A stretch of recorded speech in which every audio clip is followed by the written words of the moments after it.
This is IAQ Radio, Indoor Air Quality Radio, the voice of the indoor air quality industry, with your hosts, Radio Joe Hughes and the Z-Man, Cliff Zlotnick. And now, Radio Joe Hughes. Good day and welcome to IAQ Radio Plus. It's episode 773. This week we explore another Life and Times show with Jack Wright, retired Vice President of Technical Services at Rainbow International and founder of Jack's House. Before we get started, let's go to our sponsors and thank them for their support of IAQ Radio. And then following that, we're going to go to the Z-Man with today's trivia question. IAQ Radio Association sponsors are the Institute for Inspection, Cleaning, and Restoration Certification, IICRC, a nonprofit standards development and certifying body for the cleaning and restoration industry at iicrc.org. The Restoration Industry Association, RIA, at restorationindustry.org. The Environmental Information Association, EIA, at eia-usa.org. IAQ Radio industry sponsors are Particles Plus at particlesplus.com, Tramex Meters at tramexmeters.com, EMSL Analytical Inc. at emsl.com. And now you can win a cool prize. It's time for the IAQ Radio Trivia question. Be the first to correctly answer. Simply email your answer to czlotnick at cs.com. Or if listening live, just text your answer from your computer. And now, here's the Z-Man. Cliff? Here's today's IAQ Radio Trivia question. In 1981, when what is now known as Rainbow Restoration got started, what two primary services did the firm provide? Back to you, Joe. Jack White is a legendary figure in the cleaning and restoration field, starting on a truck in 1977 and rising to the lead training and R&D for Rainbow International, now Rainbow Restoration. Jack recently retired from his position as Vice President of Technical Services at Rainbow.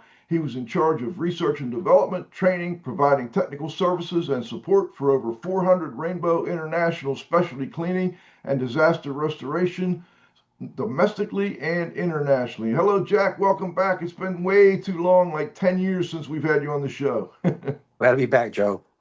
Good to have you. Let me turn it over to the Z-Man. He's going to start the questioning today. Thanks, Joe. Hey, Jack, when you started, back then, water restoration was known as just suck, spray, and pray. And I can also remember those days. But let's talk about the Don Dwyer era. You worked closely with Don Dwyer during the birth of Rainbow Restoration. What was the core philosophy that he instilled in the company and that you've carried throughout your entire career? Well, Cliff, we've always had a good code of values here. It's changed over the years, but we've always had a strong code of values. And one of the things Don was very strong on was loyalty.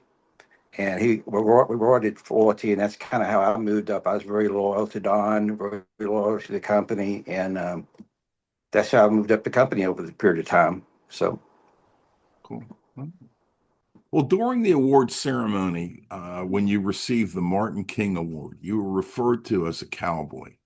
What's that label mean to you in the corporate world? Well, I think for me, it's integrity, honesty and integrity. I think I've been very good at being upfront and honest with people.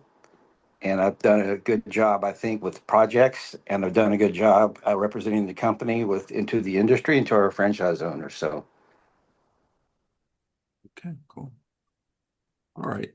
In the early days, we relied primarily on extraction and aggressive drying tactics. We floated carpet, we pulled base moldings, we drilled wall cavities, etc. And in retrospect, we really didn't have many problems. Today, it's all about psychrometrics, airflow, and documentation. Do you think we've swung too far from common sense and practical to now what is dominated by psychrometry? I think we may have swung too far. There's a middle somewhere that we've missed, I think. Mhm. And it's tough to get these technicians to do everything that they need to be doing out on the truck every day. And I think, yes, we have complicated it, I think, too much. Well, any suggestions on how we could uncomplicate it? Yeah, I wish I knew, Cliff. Well, do you think the standard, maybe if the standard was simpler, do you think that we could uncomplicate it that way, that would probably be a place to start or not? You're probably right. I think we give out our standards to our technicians and to our owners, but I'm telling you, they don't really read them. They're there as a reference, but as far as following their policies every day of the S500, I don't think they do. We try to train them to that, but it's just difficult to do that. There's so much that they have to do on a job now, as far as documentation and uh, equipment requirement and those kind of things. It's just difficult. What's the hardest thing for you to teach to a new technician? Um, Common sense. It makes sense. Yeah, just think it through and analyze the job and follow the processes and procedure, and it should work out. But I think as far as training, the most difficult thing for people to grab is psychrometry. They just have a hard time with, even though it's been made easier with apps and those kind of things. I still think that the technicians struggle on the job site to understand it. Back in the Lloyd Weaver days, his idea about psychrometry was we would plug in as many pieces of equipment as possible, and when Yeah, you blew a fuse, we would unplug one, you know. that's, And it seemed that's that how you those did it. and it seems that those properties dried without without problems. And I think you're right that the psychrometry, I think I think it ends up getting overdone, and we rely on Yes, it yeah. too much. And I think it's hard to teach to people. And again, I'm not sure that the technicians really understand it, that they're going to go out there and, you know, uh, Yeah, I don't think they do either, Cliff. It's a struggle for sure. Are they the ones that need to understand that, or is it their supervisors more so, Jack? Should we maybe focus on training the supervisors more after the technician level? Well, because of the requirements from the carriers, we have to submit those readings from the job site. So the technicians need to know how to do it. And they have ways to do it. The software is pretty easy to use, but it can be confusing if they don't understand the software. go ahead. I'm sorry. Oh, I'm just curious. You've done training and educated new people coming into this industry for decades. And I hear complaints all the time about, Generation X, Generation Y, Generation Z, et cetera. It seems to come up whichever, the old folks like me. Every couple of years, there's a new generation, and people complain they're worse and worse. Not my experience, to be honest with you, but I'm wondering what your experience was like working with different generations of restorers that have come through your classes over the years. Well, I think the generation today has, it's hard to keep their attention in class, and how people are doing it online. I don't understand how they can do that. We have to have our guys here to do hands-on training. If not, we don't feel like they're getting enough exposure doing it online. So I think that's an element that's missing in the industry. We have COVID brought on online training, and we're not going back, but we forget the hands-on training, which is so important. And we leave that element out. I think we have a void there. One thing I want to jump back, Jack. I think it might have been 12 years, I think, since the last interview. And back at that time, we're talking about the 80/20 issue. And I'm not sure whether you'll remember that or not, but at that time, your philosophy was that 80% of the franchisee's business should come from business that they generate themselves, with the other 20 coming from program work. Do you still have that same philosophy, or has it changed or shifted any? No, we put a very strong emphasis here, and Josh can attest to this, on sales training. So the owners are not dependent on program work. They should be able to get their own work. So we spend a lot of time and effort training the owners how to get that work. We provide them with marketing systems and programs and training and those kind of things. But no, I think they should be generating most of all their work. Yeah, Yeah, let's go. Go ahead, Joe. I just want to go back to the training a little bit again. You want to emphasize hands-on training, which I think everybody likes that emphasis, but I'm wondering what what you can do to make it, sometimes doing hands-on training with a big group of 10, 15, 20 people can be tough. How did you handle that kind of thing? You've got 20 people building one little containment, or did you have 5 or 6 containments going? How did you handle that kind of thing? Well, fortunately, I had a lot of help. So I didn't have to do it myself. I had help here to do all the hands-on part of it.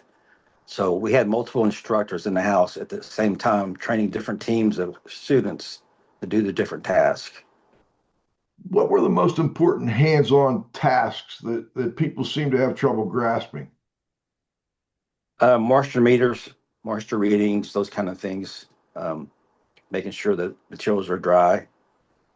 Um, and then, of course, the equipment placement. We train them how to place the equipment, then tell them to go in and set the equipment. They set it wrong every time. But we can show them their hands-on where the equipment actually goes. We can show them how to read the moisture meters and how effective the moisture meters actually work. And to us, that's been a huge advantage. I have this house that we've had since 2004 to be able to do the hands-on training that we're doing now. Cliff? A couple of things. Just a tip for you or for Dave. One of the things that we did in class after a while was people don't know where the air's going and where the air's not going. And one of the things Yeah. that we did is we would introduce smoke. And Yeah. when they can see it, they can Yeah. visualize it. And they can see, what's happening. The air's colliding with the surface and bouncing off, and then what happens and where's it going, and if you have dead spots where it's not going. So just something like that. It's pretty simple, and Yeah. theatrical smoke worked well for that. But back I'll to make your that recommend. back I'll to make your that. I'll make that recommendation to Dave. no problem. Back to your training philosophy. You spent many years flooding and drying Jack's house. Probably hundreds of times. Is it more important, do you think, for a student to succeed or fail in a controlled environment before they ever go out on a real customer's property? I think the house is built for them to fail. Okay. If they can fail here, then Right. there's less issues with them failing in the customer's home. No, absolutely. And that was my philosophy as well. If they were Yeah. making mistakes, I wanted them to, make a Do it here. Right. mistake here. Yeah. And sometimes we would even complicate things for them, giving them equipment that didn't work exactly the way that, it was supposed to. And, the jet's clogged, or all of a sudden, we don't have any vacuum, why don't we have any vacuum? And, kind of have some complications there that they might not necessarily see coming. So, yeah, I think anything that you learn by making a mistake, I think sticks with you more than successes.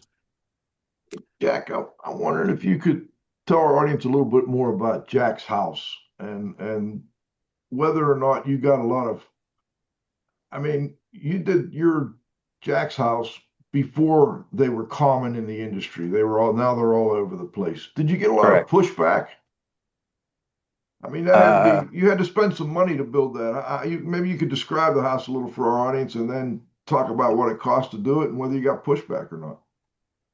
Well, yes. First of all, we had to get the space to do it. So fortunately, the timing was right. We had a distribution center here in Waco that we moved out, and we took that warehouse over. That's where we built the house at. But we built it in 1981, and what we told the contractor was build it like a normal home with as many difficult surfaces to dry as you can put into it. So that's what they did. And we have multiple different surfaces in the house, different floor coverings, different paint, different wall coverings, those kind of things that make it difficult to dry. And push back, yes. I had to sell upper management on the benefits. So what I actually did, I dragged them out to Morristown, Tennessee to sit through Chuck DeWall's training so they could see the actual process being done in a house. So I could sell them on getting a house here for us to train to. But yeah, lots of pushback. What kind of money are we talking about? I think originally we spent about 50,000, but with that said, money per Well, year in we lost you there January, for a minute, Jack. which Can you means say that again? once a year, and we have to refurbish the house. And that means we have to replace floor coverings, drywall if necessary. It just depends on what the status of the house actually is. But yeah, we have to refurbish it every year. Probably $10,000 to $12,000 a year to refurbish it. So that's quite an investment, 50 grand to start and then 10 to 12 grand a year. Plus About that. that space can't be used for anything else. So how big is the Jack's house? 1,200 square feet. So you're also giving up 1,200 square feet of either warehouse or some other kind of space. That's a pretty big investment. Correct. Joe, It is. I think, Fortunately, it's paid. yeah, I think going back, what they spent 50,000, I think many people that have come later have spent like significantly more than that. So Oh, I think, yeah. I'm sure. I think being in Texas, getting the right people, having the right connections, and so on and so forth, which I'm sure Dawn and the staff had. I think that that you did it well. But I mean, some of these people, Joe, I wouldn't be surprised if some of these people spent close to $500,000 doing it. Because Oh, I'm what's it sure. cost to build a Yeah. house today? And it cost a lot Yeah. less in 1981. Than it costs today. In terms of training, sometimes technology can, collide with morality, and sometimes these people out in the field have to make a choice, and like what's more important, doing the right thing for the situation, or doing the right thing for the company's bottom line, and how do you coach them, Jack, in making that decision? Well, that's a tough one, Cliff. We hope they have the integrity as a technician on the job site to do the right thing for the right reason. But that's always a challenge. And we get pressure from the carriers to do it a certain way also, so that can be a problem. But I can assure you when they leave here, they're trained on how to do it the right way and for the right reasons. Jack, I'm curious about the turnover, and whether that's been a big problem for your Rainbow, for your franchisees, et cetera. Is that still a huge issue, trying to keep and hold people? Well, it's always a problem. One of the things that we have, and you guys can understand this, is that a lot of times people buy a company, start a business because they're good at doing the job. And that's doing the job is not as difficult as running a bit and building a business. So we've really had to focus on with our owners on how to build a business, how to do your financials, how to hire and manage people, how to do the sales, how to do the marketing, those kind of things. And that's just part of the training. So we train them on the technical side, and then we train them on the business side. And hopefully doing the training on the business side, it's gotten better over the years. But it's always an issue to get them to understand how important it is to know how to run a business as opposed just to be a technician out in the field doing the work. When you coach these people, and when they call for technical support and so on and so forth, does the same in-house support person support both the business side and the technical side, or if it's technical, it goes to Dave Hessel, or if it's business, it goes to someone else? How do you kind of sort that out? Well, our business coaches, some of them have some technical experience, some of them have zero. So we don't Okay. expect them to support the franchise owners technically. It should all Okay. be done through the technical department. Gotcha. Okay. Let's see. When you're training new franchises of techs, we talked about uh we talked about the eyes kind of glossing over like like a deer in the headlights Yeah. with some of these technical concepts. How do you know when they really understand it? Well, I guess we know they understand it when we're getting good reviews from them out in the field. I feel confident if they go through our training and following our systems and processes that they're going to get it. They might not get it day one, but we're going to support them through the process so that they get it at some point.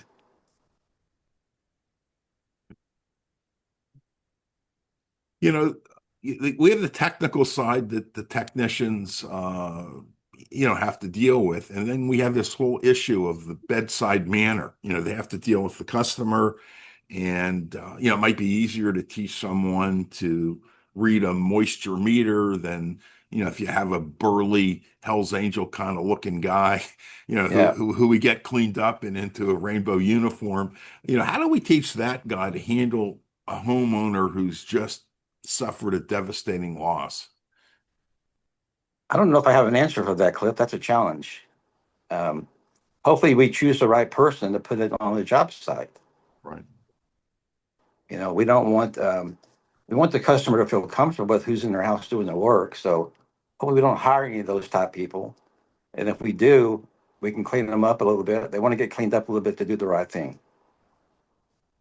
Joe, it's probably a good Yeah. time now to stop for halftime, and then Well, is it 9:30? I'm sorry, my clock says 9:20. I got 12:22. Okay. Jack, I want to ask one more question and then we'll insert the halftime. There's a lot of people that are building these flood houses, and you built one of the early ones. I'm wondering if there's any advice you would give them based on the mistakes that you made when they're building these newer flood houses out there. Um, no, I think probably they just need to make them difficult to dry. Don't make it easy. Put in materials that are not going to dry easily.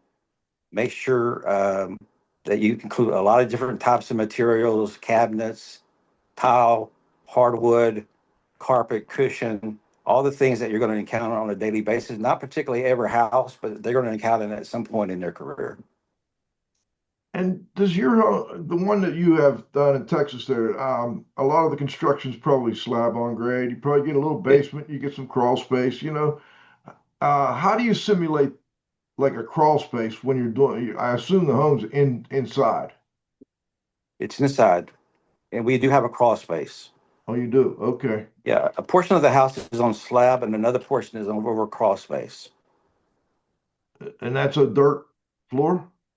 We have dirt in the crawl space. It's not all the way over the floor because the technicians have to get in underneath there and do their measurements underneath. But we have dirt in there and gravel I underneath see. the house. Yep. And do you ever flood it with anything other than category one water? No, we haven't done that. Just category one. Just curious of whether, do you know if anybody's doing anything with like Cat 2 or Cat 3? I'm not sure how they would simulate that, but I'm not aware of it. I know Cliff did it. He Yeah. got the Cat Yeah, 3 in his basement in his place. we He used did. horse crap, if I remember correctly. We did, and it would look pretty realistic too. I bet it did. We had Tampexes that we dipped in ink, and we had syringes without needles, and so on and so forth. But the idea of using the horse manure is that a friend of ours is a microbiologist and horse person told us that there are no communicable diseases from horses to humans through the fecal oral transmission route. And you can go in there afterwards and test for E. coli to determine, did they get it all or didn't they? And it is real fecal matter. So, and I think that, we were fortunate because, we had a house that was, multi-story, and then we had a basement. So we were able to do this in the basement. So it wasn't really that difficult to clean it up and so on and so forth. But Well, a lot of our guys come in the front door, don't even know what an air mover is. So we have to start them baby steps to grow into the industry to be able to do more type work like that. But that's a good idea. But we've never done that before here. I understand. No, I got pictures. I bet you do. Yeah. I probably remember what it smells like. Oh yeah, no, I got pictures. Well, let's talk a little bit about this talent shortage. It seems that every restoration company that I know, big or small, is facing a talent shortage. It's tough for them to get people. It's tough for them to maintain people. Do you think the industry needs to change our pitch for recruiting and attracting, the next generation of Jack Whites? Probably. It is hard to find good help today. I think if the business owner has good values and has a well-run business, it'll attract good people. I think the technician that we hire is a reflection of the business owner. They're going to hire somebody that they're comfortable with, and they need to hire somebody that maybe is better doing the job than they are. And I think we sometimes miss that piece that, they don't know anything about our industry. They're just wanting to get a job, and we need to get them trained up to do the job the right way. So, Yeah, I'm curious, how did you initially get started with Rainbow? I mean, you started way back and you started, from the bottom up driving a truck, but we always like to in these shows kind of get a feel for how our guest got started in the industry and how others may kind of follow that same path. well, I started in 1977. I was dating a girl that was working part-time and going to school part-time, and she was working part-time for Rainbow. At the time, it wasn't Rainbow, but it became Rainbow. And eventually I married her. We've been married now for 47 years, but she got me started, and I had just bought a brand new Trans Am, and I had to sell the Trans Am and buy a carpet cleaning truck and have it painted with the logos on it. And that's the hardest thing I think I've ever had to do, is sell that car, but it paid off. But that's how I started. My girlfriend got me on here in 1977. I worked the truck until 1984, and then I came over to corporate and worked in the support department. Well, so you had a franchise then? No, but back to in those days, Cliff, if you remember, we were using subcontractors. Okay, gotcha. But they were really employees, so I had to Gotcha. buy my own truck, have my own insurance, I got you. uniforms, chemicals, all those kind of things. Got Gotcha. paid straight commission, by the way. I remember. Now that you reminded me, I remember. I forgot there for a minute. Let's talk a little bit. How many countries now does Rainbow have franchises in? Canada, Germany, and the UK. That's all we have right now. Gotcha. And like, for instance, if Canada and the UK, they both kind of speak English. The franchises that you would have in Germany, do they come to the United States for training, or is the training done over there? It's all done over there. Gotcha. Okay. Yeah. So I guess if they're doing the training over there, then I guess they're doing it in a different language, I would suspect. Yeah, I've been over there a couple of times. They have good trainers. They do things different over there compared to what we do over here, and they have different building materials, and the way they drive is different. But Right. yeah, they do it all there in Germany. How is their drying different? Well, their flooring is different, so their subfloors are different. So if I remember correctly, they have a layer of concrete, then there's some kind of dense foam material on top, Or a cork or something, yeah. cork or something. Then there's another layer of concrete on top of that. So they have to get through that material to get down to the bottom layer to get the flooring dried. Yeah, a lot of times they have to drill holes and they have to use these vacuum systems and pressurization and so on and so forth. I think a lot of the things that Ernie Storr did That's right. probably is some of those technologies originated in what was being done in Europe. I mean, Yeah, the thing is, here we don't have too many houses, that are older than, kind of yeah, 1700s. You go over to there, and that could be yeah, considered a modern home in some places yeah. in Europe. You're right. Yeah. Stone. Yeah. That's what they always tell me. We build our house out of sticks. They build their houses out of stone. But There you go. Well, you were head of research and development, and as head of that, how did you decide which new technologies were going to change the game and which were just expensive gadgets? And, did you have any kind of litmus test, for a yeah. new product? So we have, in order for us to recommend a piece of equipment, it has to be brought in here and we test it during our training. Right. So back when the heat was a big deal, we had all the heat systems come in, water out, I don't remember all of them, dry out. They all Right. came here and set their equipment up, and we had them dry our house. And we evaluated it. Ultimately, what we figured out is that it was just too expensive to dry with that type of heat. Right. So that's how we did it. We would not put a piece of equipment in an inventory until we used it in training and felt that it was the best equipment on the market at the period of time. Mm-hmm. Association sponsors are the Institute for Inspection, Cleaning, and Restoration Certification, IICRC, a nonprofit standards development and certifying body for the cleaning and restoration industry at iicrc.org. The Environmental Information Association, EIA's multidisciplinary membership collects, generates, and disseminates information concerning environmental and occupational health hazards in the built environment at eia-usa.org. The IICRC, a nonprofit standards development and certifying body for the cleaning and restoration industry, IICRC.org.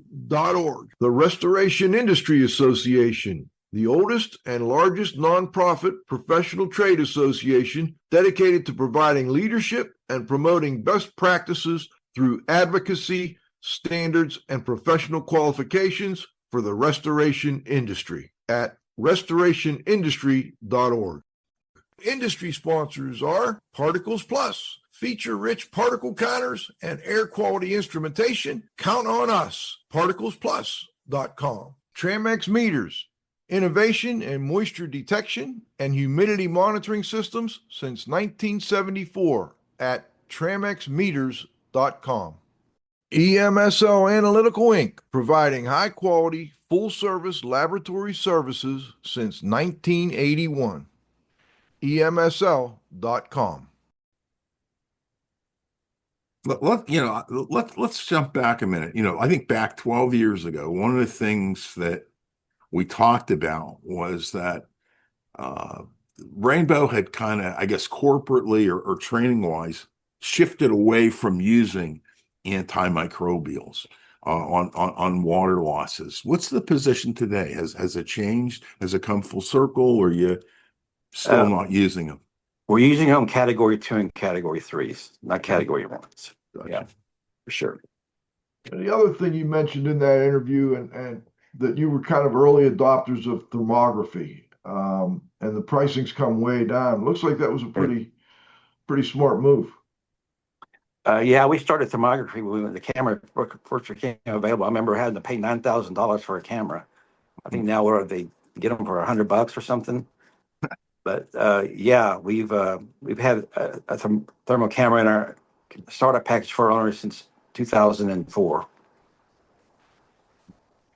What other important things are in that starter package? I'm curious about that, Jack. Well, we have all the different dehumidifiers that we've tested, and we feel all the right pieces to be in there. We have air movers, of course, injector dry. We have air scrubbers, thermal camera. Well, Moisture meters, I would imagine. moisture meters, all those kind of things, that the basic equipment that they do on a truck. Up until about 4 years ago, we were required them to have a truck mount because we felt that would be a better process of extraction just with portable machines. But through COVID and all that, getting a vehicle that would work with the truck mount and the cost of the truck mount has gone up so much. We're back using portables again Hmm. for extraction. Interesting. Yeah, we prefer to use the truck mount. And what I'm just curious, do you know what type of air scrubbers you recommend? Right now, we're recommending the Phoenix 500s. Phoenix 500s. Okay. Interesting. Cliff? Yeah. What specific advice have you given your successor to kind of ensure that the transition is seamless and that the standards remain high? Well, fortunately for me, I retired last March officially, but I kind of stayed on until the end of the year, just to finish up some projects. And I've been able to work hand in hand with Dave throughout the year. And now he's moved back to Canada, Right. where he's from, but we still stay close together. And I'm available if he needs me. But I was able to help him transition into this role because of being allowed to stay here and use my office as necessary. I officially gave the key. I gave the keys back December the 31st. Jack, What was Dave's background? Originally, he was a carpenter, but he bought a franchise with us back in maybe 2010 or 12. Okay, gotcha. He bought a franchise in Invermere, British Columbia, small little area um, up near the Canadian Rockies. Mhm. Did real well with it and sold it. Brought him here in Waco. He's done a great job for us. what are your plans for retirement, Jack? I'm still trying to figure that out, Joe. I'm not. I'm still just getting used to it. You know, there's still this urge to want to get up every day and go to work. I'm trying to get out of that routine, and it's coming. But I'm annoying my wife a lot more than I thought I was going to. Um, You like to travel, or have you done enough of that in your well, career? I've done enough. I traveled. Flew 3 million miles on American Airlines, Wow. and I figured that's enough for me. I don't care to go anywhere else. I feel the same way, Jack. Wow. I've traveled enough. I'm happy right here on the mountain. Yeah, I Cliff? don't need to go anywhere. You know, you've been deeply involved with the IICRC and industry standards, and looking in the rearview mirror, which standard change do you think had the biggest positive impact on the success of the average restorer? Um, Probably the S500. I mean, I don't. They're all good to some extent. They all have positives and negative things about them, but probably the S500. I think that gave us something to train to anyway.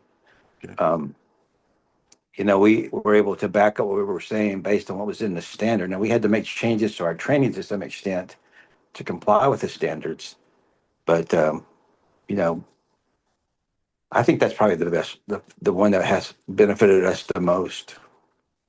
I'm concerned about it, and because it's a prescriptive standard, it can be weaponized against restorers. Yeah, I've actually seen in litigation where an attorney, is just drilling these people. It says you should do this. Did you do it? yeah, Why didn't you do it? It says you should do, and exactly. regardless of whether doing it would have been a mistake, they always go back to the standard, but the standard says this, the standard says this, and that's Yeah, something that really, really concerns me a lot. yeah, And I'd like to see them shift away from prescriptive to performance based, kind of like OSHA. They tell you yeah, you got to be safe, and they tell you what, certain things that you got to do, but they don't tell you exactly step by step how to do it. I think they leave a lot of it up to the business owner. yeah. I agree. I agree, Cliff. It's we are told to have to do it this way. The carriers tell us we have to do it this way. And sometimes we got the technician is the best person on the site to make the decisions on the best way to dry. So we have to leave it up to them. But I agree. It could be back. I think we're probably too far down the road now to make any kind of changes with it. But um, I agree with you on that. One of the things that I heard these two words, ground truth. And that's what the technician has. The guy Yeah. in the job, has the Yep. ground truth, and Yep. sometimes, that can't be captured in photos, No. particularly if it stinks or Yeah. and it's hard to take really good photos, that are showing what you're trying to say, and you're in a hurry, and, they're kind of wanting that information. And, I think that we're sometimes rushed We are.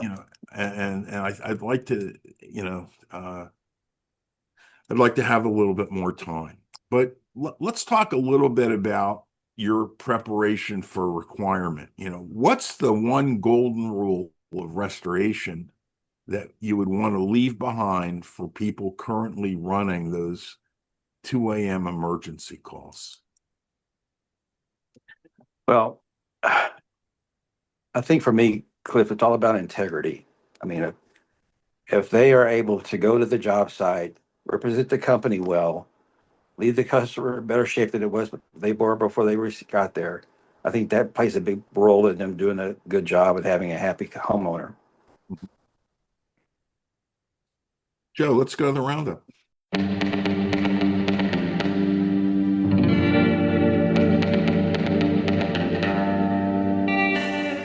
All right, Pete Consigli, the global restoration industry global watchdog, is here. We want to bring on Pete and go to the roundup. Pete, always great to see you. Any questions or comments for Jack? He's going to have them, Joe. And then when we get a chance, if Josh Miller's still with us too, we got to bring Josh on to say hi too. Yeah, Jack, I saw, Cliff has his particular way of asking his questions, which are really all technically based. That's one thing you all have in common, the innovative hands-on training that you were both involved with that started in the 80s. And of course, Joe always, when Joe listens to the conversation, something comes up and bam, and all of a sudden he has a question that came to his mind. And that's good. That's kind of part of the culture of the show. Me, I'm a little different. I'm a historian, and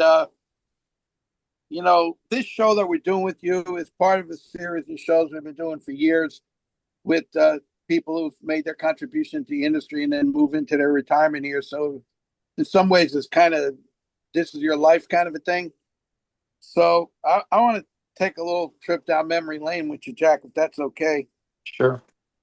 So, when you're talking about the early years before it was rainbow, it was guaranteed carpet dyeing, and coincidentally, Gary Loybin, who was, I think, the first technical trainer to work for Unspoken Cliff, he came through that route. He was a guarantee or a rainbow guy with the carpet cleaning and the carpet dyeing. And then, of course, guaranteed went one direction. And then I think that's when Don Dwyer started Rainbow, primarily in the early years as a carpet cleaning and dyeing. And the reason that was important in those days was because we didn't have cost replacement policies. We had actual cash value. So there was a lot more emphasis to restore carpeting than there seems to be today, because otherwise people may not have the money out of pocket to replace the carpet. And so dyeing, besides it being something that people did in the retail space, it started to, it was in the early days of the restoration, because we did restore a lot of carpet back then. I remember Rainbow felt that they were the best in the world at doing that. We did a lot of carpet dyeing. Right. The dyeing, carpet restoration. Yes. I remember that meeting that we had when Rainbow went through the year-long rebranding from dyeing to restoration. I remember I was in Waco. I remember you called me in and we did a regional meeting on the pricing and stuff that you had heard at one of the dryers courses. And then eventually I remember I did that for a much larger thing with Steve DeBuren and others at the annual event. I can't remember which city it was in, but I remember Brian Tracy was the keynote, and you had all of the people under the Dwyer umbrella at the time, which of course now is Neighborly. And I even did something, the Dr. Payne presentation on the marketing. I remember I put that together because marketing to the glass people was no different than us in those days of marketing to the insurance agents for restoration work. That was a lot of fun. But I remember when you guys did the original reband, your president at the time was there with the lady that did the marketing. And I remember we were having dinner that night and he asked me, so what do you think? And I remember I said to him, do you want me to tell you what I think, or do you want me to tell you what I think you should hear?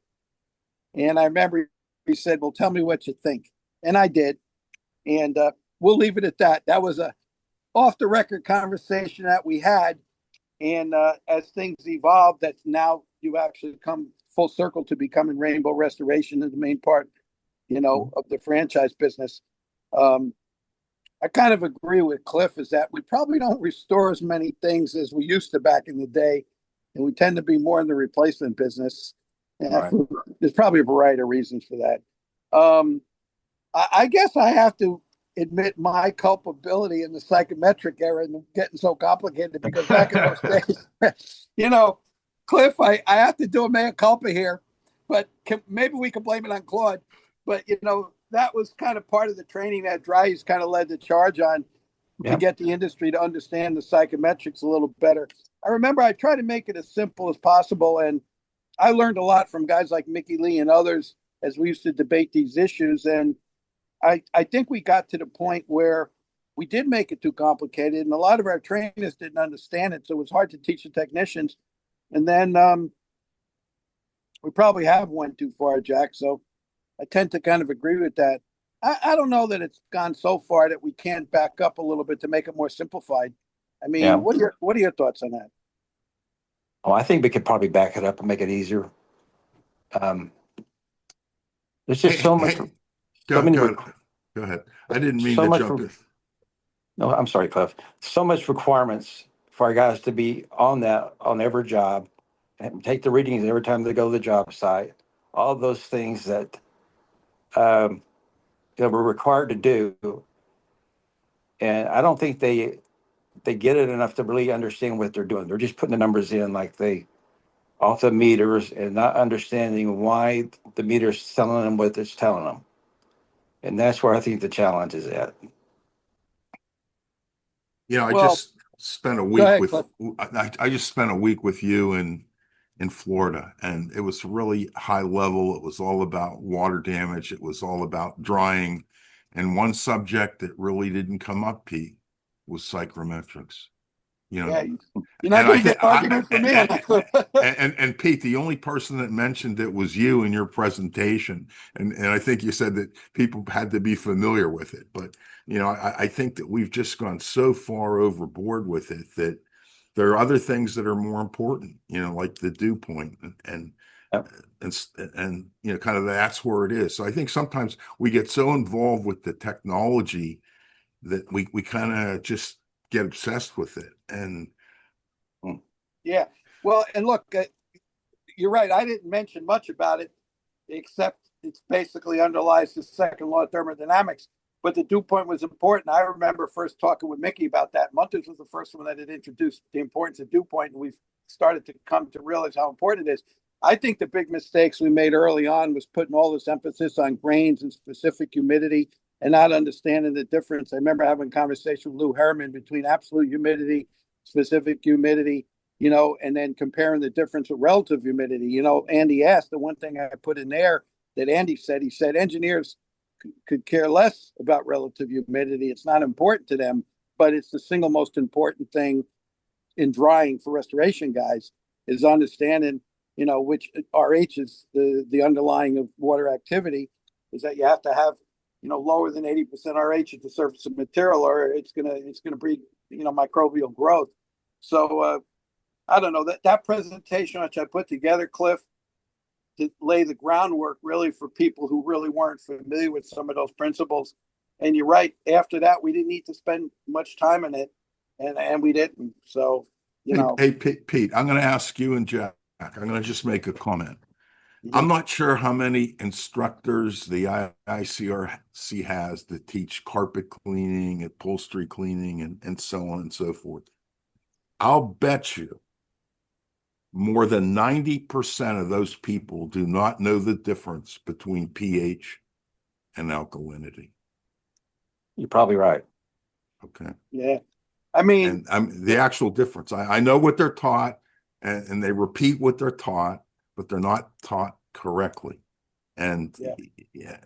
I mean, right. Cliff, in the very early days, the carpet cleaning course, the upholstery course, all those courses, those were fundamental to cleaning because we learned those principles. We learned the four dynamics of cleaning, and we just learned the principles way back in the day. Maybe over the years it's gotten lost, and I don't know that we spent. Pete, we never learned it. Pete, we never learned it right. That's the issue. So it was all about pH. If you have a pH of 13, what's more likely to harm a fabric, a pH of 13 or a pH of 11? Okay, and the key is what happens when that pH hits the fabric. If the pH hits the fabric and drops because there's no buffering behind it, and that 11 remains consistent because of the buff, that's the difference. pH is just a measurement. Alkalinity is what's there in reserve, and I think they've never been taught it. All I'm saying is, we have a tendency to think that we know everything that we don't know, and some of it's very, very basic, but. Bob Baum always said that we need to know what we don't know. That's right. Probably more important than knowing what we do know. But understood. That's an entirely different discussion. I want to talk about some of the contributions that Rainbow's made to the industry, Jack. I think that very early on, when we first met, and carried on our relationship through both the IICRC and the RIA. You are always an advocate to support the associations, which by nature is not really a tendency for a lot of franchises to do, although I think that has now changed kind of in the era that we're in now. It's definitely changed because without having all the major industry constituents coming under an association umbrella, you can't really have one unified voice. And the challenges are so much greater than competing with each other, if you would, in the marketplace, between dealing with the government, the insurance companies, the TPAs, the local real estate laws in various states, provinces, international law. So I think that's the big benefit of kind of coming under an association umbrella. It looks like we're doing good in that area. Josh is a good representative for the company there for advocating for that. But over the years, you served on the Gang of Nine, which developed the CR Body of Knowledge, which was a fabulous contribution.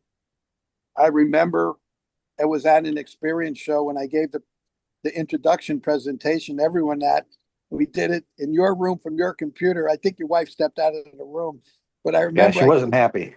Yeah, she wasn't really happy. And no. But I remember we gave that whole presentation I developed with Cindy to, get everybody on the bus, if you would. And anyway, that turned out. A lot of people don't realize over 3 years, that whole group of 9 people put 10,000 volunteer hours to develop now what really is the body of knowledge for the industry in the restoration area. You guys were involved in the accounting and financial management guidelines. Remember you and Rob White, who eventually became the president of Rainbow at the time, put a lot of work into that. And from the Rainbow's perspective, we initially thought we had a lot of the CPAs in there to work for the large international and national companies, but we realized with the franchises, it was the operations guys who actually did all that stuff and taught the franchises how to run the business. So I always appreciated the work that you all put on that. You were the treasurer of REA through some pretty turbulent years, after some of the lawsuits. I think you took over after Mike Goldberg was the treasurer before you, but maybe. Yeah. Larry Holders, I took over for Pete. Oh, okay. Larry took over for Mike. It was Mike, Larry, and then you. Right. Yeah. Remember that. And, but also the fire standard. I remember having all those conversations with you, and every time I'd see him once or twice a year at IICRC meeting, you and a number of other people said, so Pete, what's going on with that fire standard with the FS1, the FS2 before it became the 700? People don't realize some of the standards that the industry have in all the different areas. These are it's not unusual that they're at a minimum 5 years to 7 or 8 years before you can get them through the consensus process. Of course, Cliff has some very strong opinions in regard to that. But, we finally had a fire standard, and, you were always a big advocate for that. You've always supported the associations. I certainly appreciate that. The one thing about Rainbow that's been consistent, and you brought this up, which I think differentiates you, has to do with your core values about integrity and loyalty. And that probably started with Don Dwyer, like you said. It was carried through the succession of most of your presidents, particularly Rob White. I remember being on a panel with him in Chicago when we were trying to take over the property insurance conference, which was modeled after the collision industry. And Rob talked about, from Rainbow's perspective, the importance of those core values and integrity and honesty and transparency, etc. I always appreciated that. Dina Dwyer, talk about her and give her a big atta girl. She gave a keynote at REA 1 year, and she talked about hiring your weakness. And to this day, I still remember that. And people talk about that. Is that something that is still embodied in the core culture of Rainbow, of hiring your weakness? I think so. That. Yeah, I think that Dina really was big on that. And I think she really made sure the culture was there that represented that technology. So, yeah, I think it's OP. Yeah. Well, I think that was really important. I remember just working with some friends and some of my people over the years. What makes for a good collaboration are people that have opposite skills. One complements the other, and you have to be self-aware of what you're not good at. And if you want to succeed, you got to find somebody who's good at whatever the project needs, the company needs, or whatever the case is. So that was always something that always kind of. That's why I hired Josh. Yeah. Well, Josh has had an interesting road. I remember when I first met Josh, and this will be a good setup for him. I first met Josh in 2013 in Phoenix at the WLS class. I think the local Aramsco or Interland guys had sponsored the class. It was an interesting class. There was quite a few guys in there. Duncan Bennett from Australia was in that class. A couple of ATI guys. We had some DKI guys. It was about 15 guys from all over the country and all over the world, for that matter, and Canadian in there too. And I remember Josh, I think he'd already had his CR. And I remember he kind of came up to me. I didn't really know him. And he said, Pete, I think I could teach this class one day. And I looked at him and I said, well, you haven't even completed the course. I said, you're pretty cocky something. I won't say that word on here, so we won't have to have Grayson bleep it out. And he looked at me and he just kind of shook his head. And I said, well, you kind of remind me when I was, coming up like that too. Sometimes you got to be a little cocky, but you also have to be humble at the same time. It kind of may be a combination of that. And I always thought that Josh would be a great trainer, and he is a great trainer. But of course, now he's moved to having to be the president of the company, which is different, and you need different skills. So anyway, but I think the one thing that is most important, that binds all of this, are your core values based on foundational principles of integrity, loyalty, those kinds of things. Those to me are more important than all the tech. You can teach somebody technical things, but you can't teach them to be honest. Right. And Jim Rohn, that famous Christian philosopher, once said, everybody talks about it, how do we, find good people, and so hard and difficult. And he said, you can't make people be nice. He said, why don't you just hire nice people? What a novel idea. And you probably say that about honesty. And I think that's probably, that's one of the ways that Rainbow's kind of, built its business to where it is today. So I have a lot of respect. I'll close with one little Rainbow story. This is a UK story. So, in 2019, Tramex hosted a bunch of us to go over that ultimately led to the Moisture Mob. And there were some local European guys that were invited, but me and Mickey, Lou Herman, and a bunch of us all kind of came over from the U.S. and Cliff too, and a variety of us gave presentations, and it opened it up to some stuff with the audience. So this one guy got up, Brett, and he started talking about the first class he ever came to in the U.S. and this crazy guy that made him take a drill and put it in an aquarium and turn it on, and he didn't get electrocuted with the water. And that was your rainbow guy.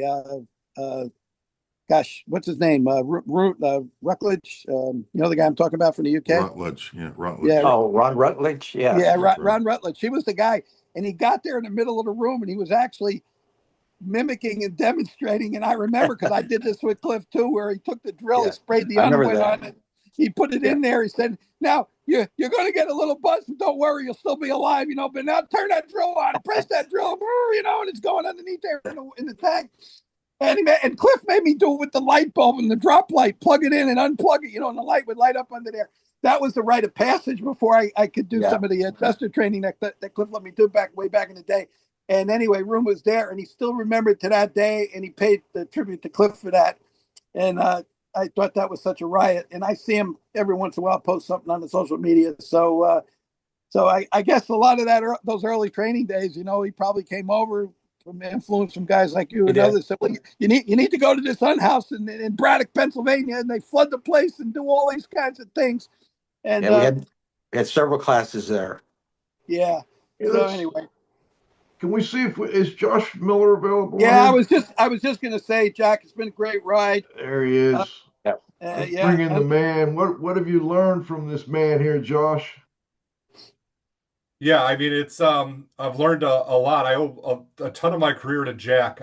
Jack and I met in January of 2005 at John Don's Strategies for Success. So we sat like a couple seats away from each other. And the interesting story is that another phenomenal trainer in our industry that Jack mentored and got going is Chad Roden. He's over at Stamatic right now. But in 2004, there was an old franchise developer salesman named Dwayne Greer, who my father-in-law owned a restoration company, or still does, but he was a Puro First franchise for a while, and I met Dwayne in Fort Lauderdale. Dwayne went to Rainbow, and in 2004, he says, "Hey, you should fly down here and interview. We're looking for franchise business coaches." And at the time, I wasn't ready to make the move, so being young and stupid, I didn't even call to tell him I wasn't coming. I just didn't even get on the plane. So I met Jack, and they hired Chad, which all worked out. So I met Jack in January of 2005, and Jack was like, "Well, you never know what the future holds." And then in May of 2005, I was able to join the Rainbow team under Jack's direction, and Chad was already there. We're still good friends to this day. And then I left for a while and came back, and that's one of the things I think, Joe, that I've learned the most from Jack is to always give people the benefit of the doubt when you're working with them. Because when I left, I thought, "Hey, I'm never coming back to Rainbow." It was a good couple of years of my life. And in 2017, we were at Palm Beach for the RIA convention. Jack and I were both on the RIA board of directors, and he asked me if I ever thought of coming back. And as they say, the rest is history. But that's really the biggest thing I've learned from Jack is that always, which is hard for me because I'm a lot more blunt in my opinions and how I say things than Jack, but it's always to season your words graciously, but always give people the benefit of the doubt and always look to say, "Hey, there's a way to get out of this situation in an elegant way." And then the last thing I'll say about that, what I've learned from Jack, is when I came back to work, and Jack might not want me to tell this story, but when I came back to work for Rainbow in 2017, we had some challenges with the way we were handling national accounts and different things. And so there was a team meeting where it was like things needed to be said. We'll keep it not like that, very ambiguous, but things needed to be said. You could hear a pin drop in the room of like 30 of us. And then Jack raised his hand and made some pretty blunt assertions. Very professional, very kind, but it was when he said it, I was just like, okay, we're not coming back from that. But it was, again, Jack having integrity of saying the right thing at the right time, but saying it in the right way. Well said. I remember that meeting. Yeah. That was an interesting meeting, Jack. Yeah, that it was. Hey, before we go, Cliff, I want to make sure you get any final thoughts or questions. Just one, and the whole world kind of comes around. But actually, when we were franchising with Restorix, we had a franchise in Australia named Johns and Ling, and now they own Steamatic. So, wow, what a circle. Yep. And Cliff, or I'm sorry, Pete, any final thoughts? Yeah, so Jack, one of the things I thought I was going to do this past year was take a summer southern trip, go up to Florida, make a left at I-10, go through the Panhandle, go through Texas, Arizona, and California. But they had all the flooding and the heat was ridiculous. But I said I'm going to pass through Waco and make a few stops and go out to dinner or lunch with you. I still plan on doing that. I'm not sure when it'll happen, but I'll give you a good enough heads up. I won't just show up at the doorstep and say, hey, let's go to lunch. And hopefully I'll be able to do it when Josh is in town, maybe some of the other Rainbow folks. And Sounds good. I got one good West Coast trip left in me. The one thing I learned after visiting with Mickey 2 months before he passed was you never know when you're going to see somebody or talk to them for the last time. And that's important. I mean, during that trip, I stopped and visited with Doug and Sandy Bowles, Tommy Yacovellis, a number of other people along the way. It just happened because I'm a road trip guy. I don't like getting on planes much anymore. I had my fill of that. And we should call up our friends and visit with them, as we move to this part of our life, because we never know when we'll get a chance to do that again. And so, anyway, Jack, I valued our relationship maybe more than you know. And I'm happy we did the show today. And I wish you the best of luck in retirement, but it's not a bad thing to get up every day and still want to go to work. Trust me on that one. Well, I appreciate you, Pete, and all the years of experience and all the things that you've done to help us here. Same with Cliff. I met Cliff. I was just a young kid. He came into Waco to do to meet with our distributor. And I was able to meet with Cliff at the time, and we generated a relationship that I've cherished all these years. So I appreciate vice versa, John. Vice Yeah. versa. Jack, Yes. before we go, any final thoughts? Anything we missed? No, I'll be watching what's going on in the industry, and you guys stay in touch if you can. Are you still appreciate doing it, any all of you. volunteer work in the industry? No, I'm looking to retire completely. I'm not renewing anything, no certifications or nothing. Not going to teach anymore. I'm done. He's going fishing or something, right? Hanging it up. Yep. Yeah. I have to have the courage to be the same way, Jack. Thank you, sir. Yep. All right, this is Radio Joe Hughes saying thanks to this week's guest, Jack White. I also want to thank Josh Miller for joining us, the restoration industry global watchdog, Pete Consigli, my co-host, the Z-Man, Cliff Zlotnick, most importantly, our loyal listeners and our sponsors. We'll be back next Friday at noon with the next episode of IAQ Radio Plus. For IAQ Radio, I'm Spike Reel saying thanks for listening.